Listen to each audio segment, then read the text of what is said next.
हम लोग डिस्कस करने वाले हैं सेप्टल हीमाटोमा के बारे में। सेप्टल हीमाटोमा में नीसल सेप्टम के म्यूकोपेरिकॉन्ड्रियल लेयर के बीच में friction of blood between the mucoperichondrial layers of the nasal septum often results from nasal trauma. ये हो सकता है नीसल ट्रॉमा के कारण या सेप्टल सर्जरी के कारण। इन ब्लीडिंग डिसऑर्डर्स इट में अकर स्पॉन्टेनियसली। ब्लीडिंग डिसऑर्डर में स्पॉन्टेनियसली अचानक से हो सकता है। Bilateral nasal obstruction is the commonest presenting symptom. May be associated with frontal headache and a sense of pressure over the nasal bridge.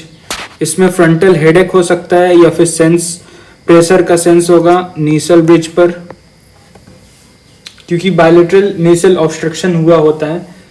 frontal headache और एक condition में दिखता है जिसमें डेविएटेड नेसल सेप्टम में अगर स्पर लाइक हो जाता है तो उसमें भी हेडेक होता है प्रेशर के कारण। और examination reveals smooth rounded swelling of the septum in both the nasal fossa. इसमें राउंडेड स्वेलिंग हो जाएगा, स्मूथ राउंडेड स्वेलिंग।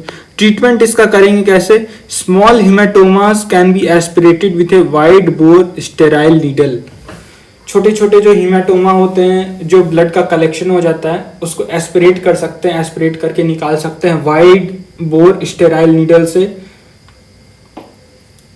एक बात याद रखने वाली है कि जब भी एस्पिरेशन करेंगे वाइड बोर स्टेराइल नीडल से करेंगे, क्योंकि वाइड बोर स्टेराइल नीडल है तो वो चौड़ा है, वो ब्लड को या पस को, अगर प्यूरेलेंट हो गया है इन्फेक्शन तो पस को भी निकालने की काम आता है। सिर्फ पतले नीडल से नहीं निकाल सकते, वो तो बस सैंपल कलेक्शन के लिए काम आ सकता है। वाइड बोर स्टेराइल नीडल हमेशा जब भी यूज करेंगे हेमाटोमा को एस्पिरेट करने के लिए या फिर पस को एस्पिरेट करने के लिए। Larger haematomas are incised and drained. अगर लार्जर हेमाटोमा है तो उसको इंसाइज करेंगे, उसमें चीरा लगाएंगे और उसे ड्रेन करेंगे by a small antero posterior incision parallel to the nasal floor. Excision of a small piece of mucosa from the edge of the incision gives better drainage. थोड़ा सा एक्सीजन कर देंगे स्मॉल पीस ऑफ म्यूकोसा का edge से, ताकि incision करने के बाद ड्रेनेज बेटर हो सके। के following drainage, nose is packed on both sides to prevent reaccumulation. Drainage के बाद नोज को पैक कर देंगे दोनों साइड से टू प्रिवेंट री एक्युमुलेशन, ताकि दोबारा हेमाटोमा ना बन सके, एक्युमुलेशन ना हो ब्लड का। Systemic antibiotics is given to prevent septal abscess. अब आगे इसके कारण कॉम्प्लिकेशंस हो सकते हैं आगे चल के, कि सेप्टल एब्सेस के कॉम्प्लिकेशन हो सकते हैं। उसके लिए सिस्टमिक एंटीबायोटिक्स देते हैं ताकि आगे के कॉम्प्लिकेशंस और बुरे ना हो, एब्सेस ना हो जाए। कॉम्प्लिकेशंस क्या होंगे? Septal haematoma if not drained may organise into fibrous tissue leading to a permanently thickened septum. अगर इसे ड्रेन नहीं किया गया तो ये फाइब्रस टिश्यू में बदल जाएंगे और परमानेंटली थिकेंड सेप्टम हो जाएंगे। इफ सेकेंडरी इन्फेक्शन सुपरवीन्स, अगर सेकेंडरी इन्फेक्शन इसके साथ हो गया तो सेप्टल एब्सेस, जो मैं पहले बता रहा था कॉम्प्लिकेशन, सेप्टल एब्सेस में ये बदल सकता है with necrosis of cartilage and depression of nasal dorsum. और नेक्रोसिस हो जाएगा कार्टिलेज का और डिप्रेशन हो जाएगा नेसल डॉर्सम का।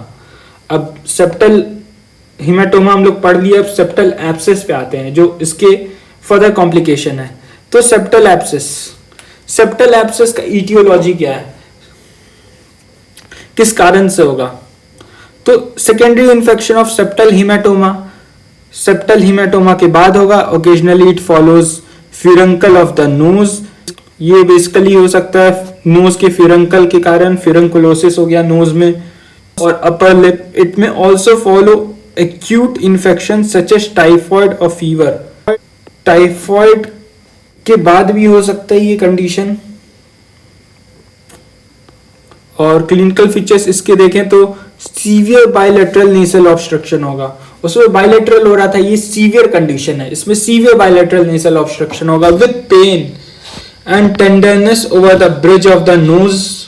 Patient may also complain of fever with chills. Patient को फीवर भी होगा चिल्स के साथ and frontal headache. Skin over the nose may be red and swollen Internal examination of nose reveals smooth bilateral swelling of the nasal septum. Fluctuation can be elicited in this swelling. Septal mucosa is often congested. Septal mucosa congested मिलेगा. और submandibular lymph nodes may also be enlarged and tender. इसका treatment कैसे करेंगे? Abscess को drain करना होगा जितनी जल्दी हो सके. Incision is made in the most dependent part of the abscess and a piece of septal mucosa excised. जहां पे जो एरिया सबसे डिपेंडेंट है एब्सेस होने का, वहां पे थोड़ा सा सेप्टल म्यूकोसा को एक्साइज कर देंगे और वहां से pus and necrose tissue pieces of cartilage are remove by suction से रिमूव करेंगे पस और नेक्रोज पीस कार्टिलेज का पीसेस. इंसिजन में require to be reopen daily for 2 to 3 days. इंसिजन को रोज 2 से 3 दिन तक वापस हर दिन खोलेंगे टू ड्रेन एनी पस और to remove any necrose pieces of cartilage. Systemic antibiotics are started as soon as diagnosis has been made. Systemic antibiotics तो देंगे ही, बैक्टीरियल इन्फेक्शन भी हो सकता है. And continued at least for a period of 10 days. कितना दिन तक देंगे? 10 दिन तक देंगे. Complications. Necrosis of septal cartilage often results in depression of the cartilaginous dorsum in the supratip area and may require augmentation rhinoplasty 2 to 3 months later. Septal cartilage का necrosis हो जाएगा तो उसके कारण डिप्रेशन हो सकता है कार्टिलेजिनस डॉर्सम का सुप्राटिप एरिया में. उसके कारण ऑगमेंटेशन राइनोप्लास्टी करना पड़ सकता है 2 से 3 महीने के बाद. नेक्रोसिस ऑफ सेप्टल फ्लैप्स में लीड टू सेप्टल परफोरेशन. अगर सेप्टल फ्लैप्स का नेक्रोसिस हो गया तो सेप्टल परफोरेशन भी हो सकता है. और meningitis and cavernous sinus thrombosis following septal abscess, वैसे ये रेयर है पर सीरियस कॉम्प्लिकेशन ये हो सकता है.